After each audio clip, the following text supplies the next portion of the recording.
อย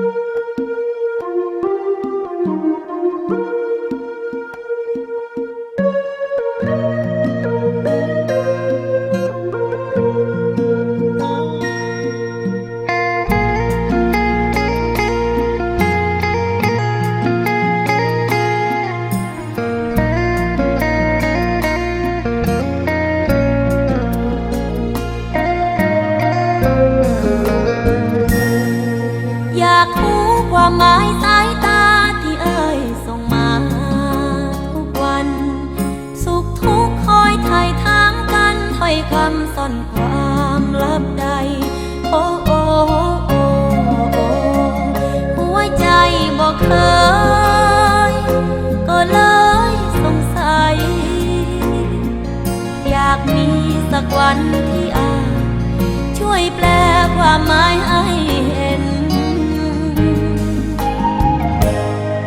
ผ่านเงาได้เพราะอ้ายคอยเติมความรู้สึกดีๆกับใจจนดวงนี้อ้ายคือสิ่งที่จำเป็นโอ้โอ้โอ้โอ้อ้ายให้ด้วยหาหรือเพียงโลเล่นคำถามพาความเยือกเย็นเที่ยวมาเยี่ยมเยือนหัวใจผู้หญิงธรรมดาหาคนสนใจยากนักเจออ้ายทำคล้ายว่าฮักคนยิ้มคนเดียวบ่ได้เวลาที่เดินเคียงข้าง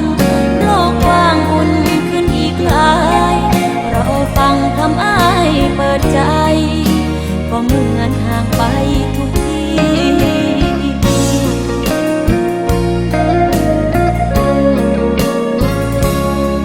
สายลมหลงทางผ่านมา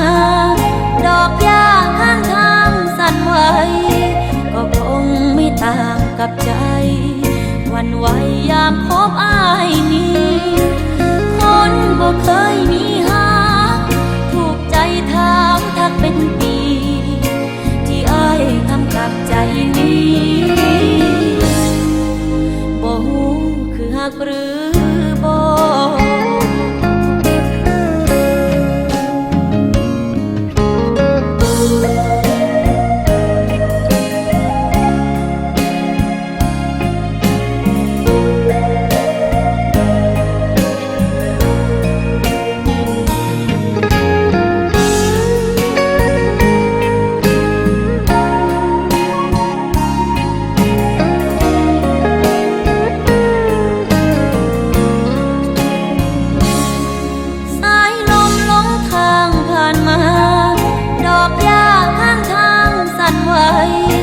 ก็คงไม่ต่างกับใจ